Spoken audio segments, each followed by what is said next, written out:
Hold on a second. I know that this isn't exactly a budget GPU by today's standards, especially with the current GPU pricing that's going on thanks to cryptocurrency and the ongoing supply issues.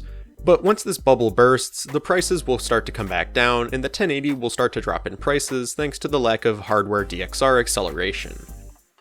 So in preparation for the inevitable, let's take a look at the Nvidia Geforce GTX 1080 and see how it holds up in traditional rasterization performance for a variety of games across a variety of genres. Strap in because it's an interesting story to say the least.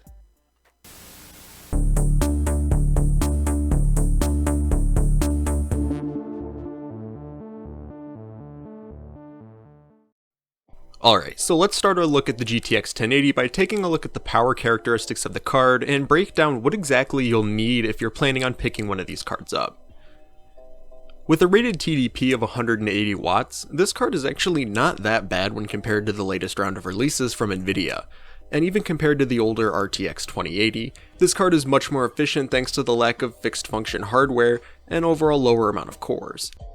The card's minimum PSU requirement is rated at 450 watts, however I would go for at least a 500 watt unit just to be safe and leave yourself some headroom for overclocking, which we'll get to later in this video. Outputs on the flavor I've got here, which is the Founders Edition, include a single DVI and HDMI port, along with 3 display ports. It drives my 2 monitors off DisplayPort beautifully, and is more or less the Nvidia gold standard for outputs. It is worth noting as well that this card lacks a USB-C connection on it, as found in the 20 series, however it was removed on the 30 series, so even a current gen GPU upgrade would cost you this feature. Power connectors are also reasonable, with this model requiring a single 8-pin PCIe power connector. However, there are differences between vendors, so make sure you check the model you're looking at buying and check to see if it requires more. This is just the reference model, and it's something that AIBs can alter in their designs. I digress though, and let's move into the actual core specifications of the onboard GP104 die. Being the fully unlocked variant, this card features the GP104-400-A1 die, meaning we get the full 2560 active CUDA cores along with the GDDR5X memory controllers. What this translates to is 20 Pascal SMs with a 256-bit quad data rate memory system feeding them. Traditional dual data rate, aka DDR, and its bandwidth savvy brother GDDR have historically transmitted 2 bits per clock when transferring data on a memory bus.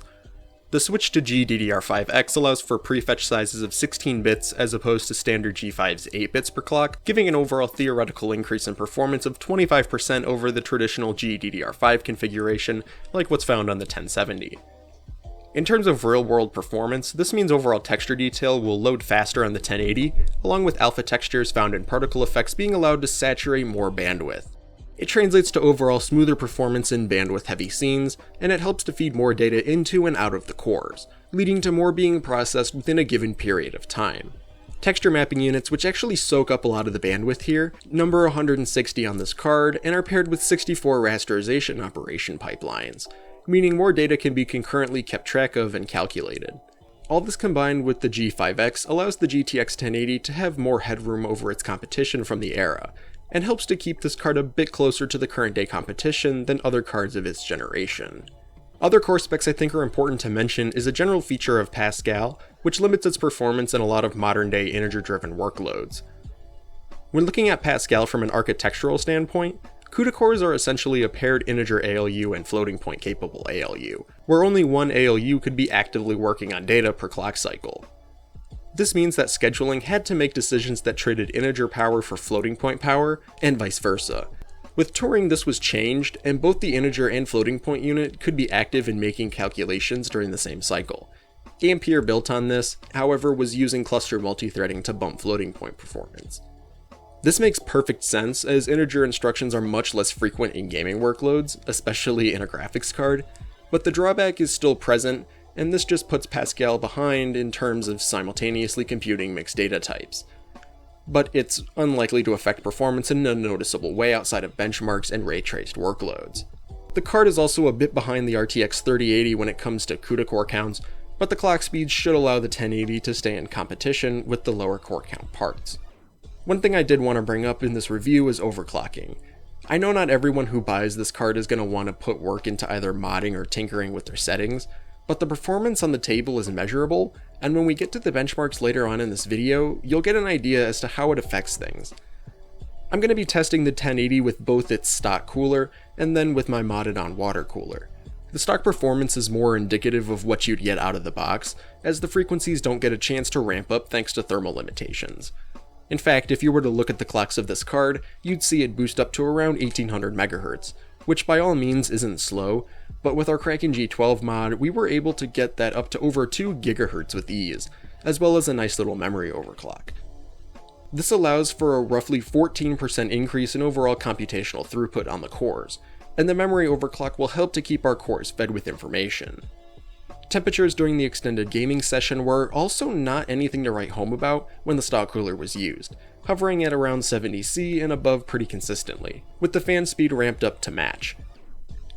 After our water cooling mod, core temps never exceeded 70°C in any workload, and keep in mind we're running our 2 GHz overclock, as well as only using a 120mm AIO. Temperatures could theoretically be improved through increasing radiator size, however the point of diminishing returns depends on which specific card you're trying to mod, but seems to be anything above a 120mm radiator for this specific card. If you're checking out a third-party model, then this sort of mod is kind of unnecessary, however the option is still there, and I recommend doing the $70 cooling upgrade if you're looking to get the maximum performance you can out of this card. It also looks kinda cool, and would be easy to paint if you wanted to get into that sort of thing.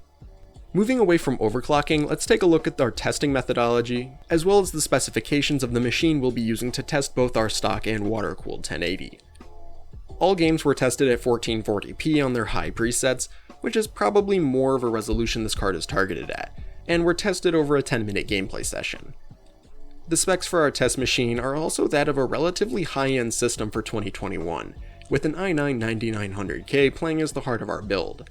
This chip paired with an MSI Z390 Pro motherboard allowed our chip to comfortably clock to 5 GHz, and our Corsair H115i was able to keep everything below 80°C.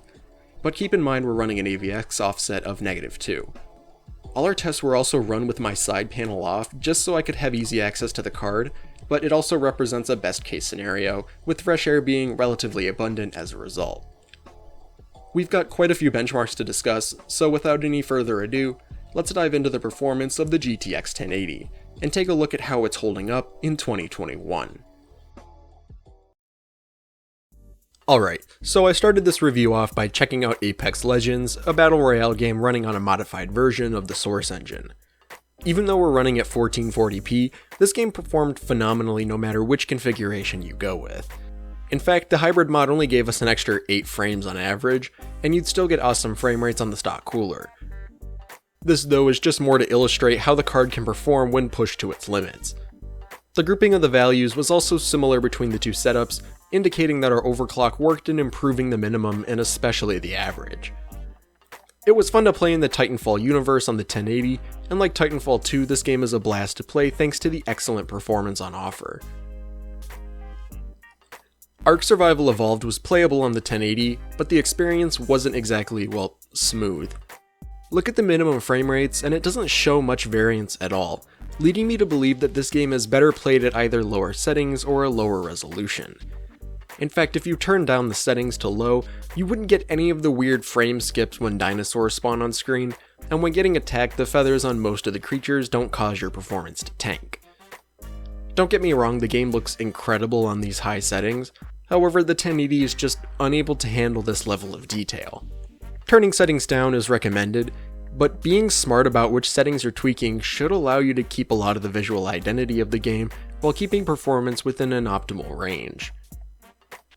Moving into our second shooter, and Black Ops Cold War performed well on the GTX 1080, with an average of 87 FPS when the stock cooler was used. Once again, here the recorded performance uplift between the stock and modded cards is almost within the margin of error, giving the impression that the game wasn't performing all that differently. What I can say though is, especially during gunfights, the game stuttered much less when the overclocked hybrid was in place, and even though it's hard to quantify without a frame time graph, the overall feel of the game was improved by our mod, and it's worth checking out the 1080, modded or not, if you're looking into getting into some 1440p Cold War action. A now somewhat outdated game, that being Crysis 3, performed admirably on the 1080, with the game pulling in an average of 96 FPS when stock settings were used. Even though the game is getting on now, the graphics on display here are beyond impressive, and the fact that this game functioned on consoles at all really shows how much more optimized this game is over its predecessors. This all evidently paid off, with our 1080 never dropping below 60 FPS, meaning that it's playable at 60Hz and above, which might warrant a high refresh rate monitor with G-Sync or FreeSync built in. It was a blast to re-experience this game from my childhood, and at 1440p 60 FPS, I was able to enjoy the luscious environments in a way I never had before. The CPU workout that is CSGO was used here to gauge how much headroom we're giving the CPU with our GPU overclock. Even though the averages are basically margin of error, take a look at the maximum frame rate and it shows that we're letting our i9 stretch its legs a measurable amount more, as we were able to achieve a 4% increase over the stock configuration. What this translates to in-game is higher frame rates in points that were previously GPU bound, and allows our card to pump out a few more frames here and there. It's actually kind of interesting to look at, as the data shows we're achieving higher frame rates overall than without our overclock. This just proves our overclock is sticking and actually hitting the targets we're setting, and it just goes to show that this card can pummel CSGO if you're a high refresh rate competitive gamer. Cyberpunk 2077 actually chokeslammed our 1080, bringing the average down to just 31 FPS. Lowering settings would obviously help to increase this. However, it is notable that our hybrid mod allowed our card to perform better, especially so when considering how low these frame rates are. And even though the game is still playable, I would personally set the resolution to 1080p and call it a day. You would probably be able to turn some settings to ultra as well, but the performance on offer is just not enough to power this game at 1440p.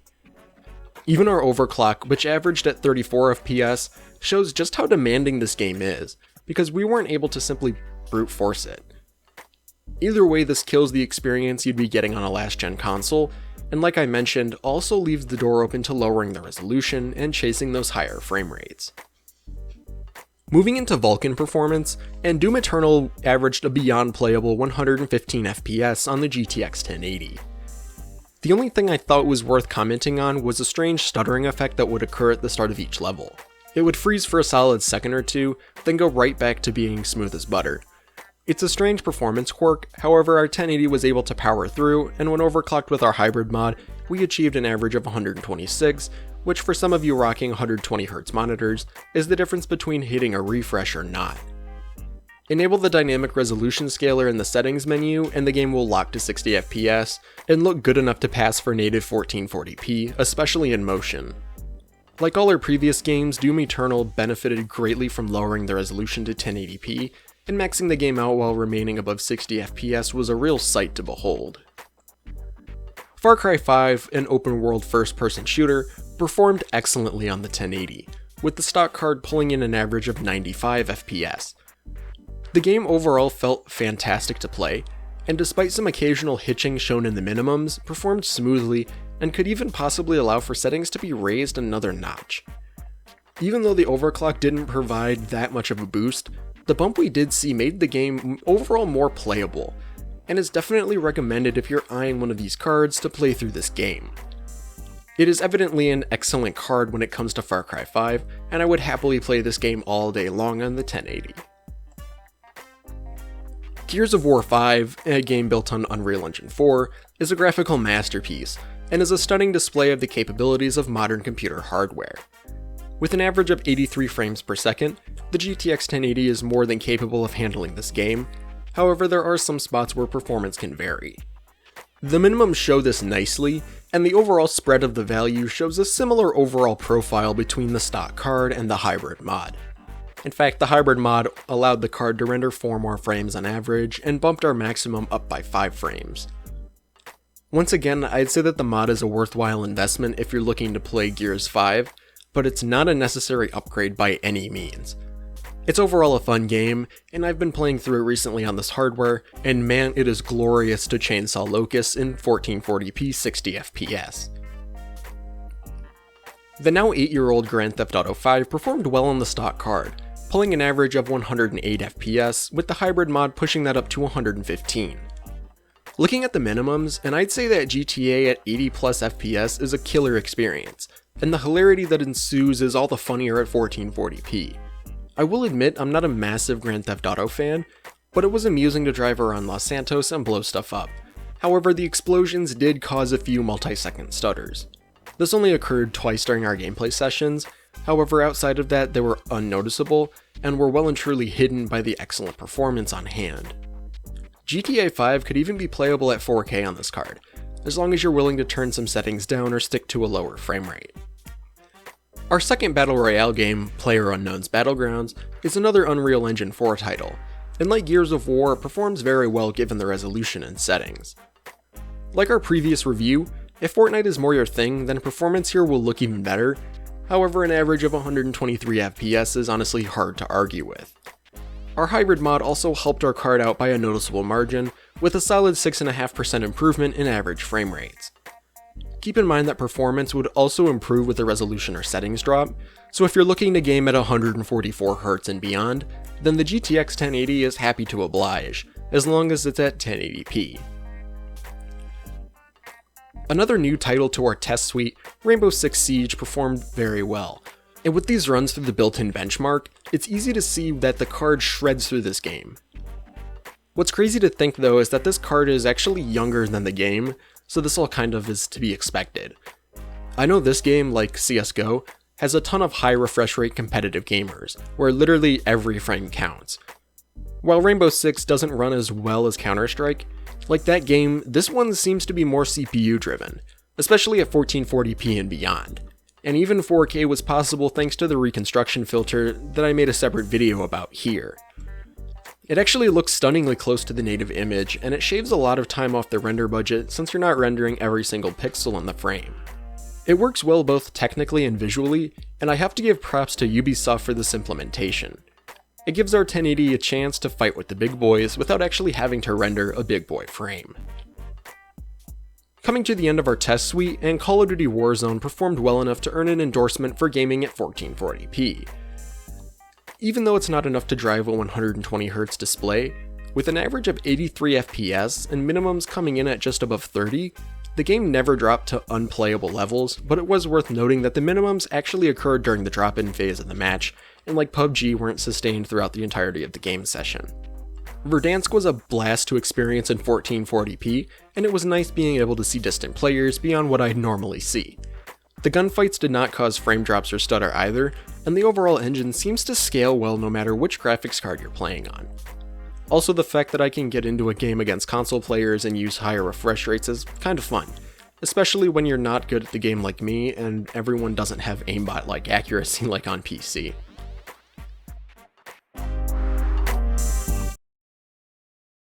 Overall, the GTX 1080 is a powerful graphics card that packs tons of computational power into something the size of a PCIe card. However, even if the card is powerful, is it worth looking into or even buying in 2021? Well, yes, it's worth buying, but I would wait for now. If you're watching this video around the time of its posting, that being late April 2021, then it's not worth buying anything that's newer such as Ampere or RDNA 2 based cards. However, when looking at the used market, the GTX 1080 can be found for around $350 to $400, which isn't as bad as some of the newer cards, but the 1080 can definitely be found for less on eBay. What's funny is that the 1080 is actually worse at mining than the GTX 1070 when comparing raw hash rates, thanks to the GDDR5X, which isn't as efficient when running in standard dual data rate mode. This means that miners are actually ignoring these cards thankfully, and as time goes on, the prices will continue to come down. If you're watching this in late 2021 or beyond, then the GTX 1080's price should have stabilized by now, meaning you're running a higher chance of actually finding a decent deal, like when we could buy them in early 2020 for $250. Man, I wish we could go back to those days. In terms of overall computational power levels, the GTX 1080 offers performance roughly on par with the RTX 2060, a 6GB card utilizing the newer Turing architecture, but ahead of its generational competitor, the RX Vega 64. Even though Pascal lacks many of the newer fixed-function hardware circuits that makes ray tracing possible, what it offers is strong FP32 compute at the cost of literally all else. If you need raw teraflops to power through video encoding, then the onboard NVENC encoder makes this card a stellar choice, though Turing and Ampere offer an updated and more feature-rich implementation. For strictly gaming, this card is easily one of the best for tackling games at 1440p, and although the performance can sag a bit at times, the overall trend shows the GTX 1080 to still be a very strong choice for gamers if value is your only concern. However, I would only recommend picking one up once they're back under the $300 mark, but stay vigilant for deals as time goes on. As of late April 2021, the GTX 1080 is just too expensive to earn a recommendation. However, once prices drop, it's worth pulling the trigger on one of these cards. It's a rasterization powerhouse and has fast enough onboard memory to be somewhat competitive with lower-end GDDR6 configurations. But the lack of hardware-accelerated DXR and AI algorithms might be a turnoff for some of you. However, if you're looking to play games and aren't planning on turning on ray tracing, then this card is an awesome buy. However, if you're a video professional, then the 8 gigs of VRAM might be a bit restrictive if you're editing at resolutions higher than 4K, but for my use case, it works excellently in my system for editing video and putting together thumbnails. It's a very well-rounded graphics card, and I'm excited to see the prices come back down because it'll leave this card open to inclusions in more, quote, budget systems, and will become more widely available on the used market as people upgrade to newer hardware. It's an exciting time to get into PC gaming, and the performance on offer from both the red and the green team is mind-blowing, albeit incredibly expensive. And despite its age, Pascal, which is marketed as the GTX 10 series, is still relevant almost 5 years later, and is powerful enough to power content creation as well as gaming. And if Ampere is anything to go by, I can't wait to see how Pascal holds up to Nvidia's next generation Hopper, because it will be a battle to watch very closely.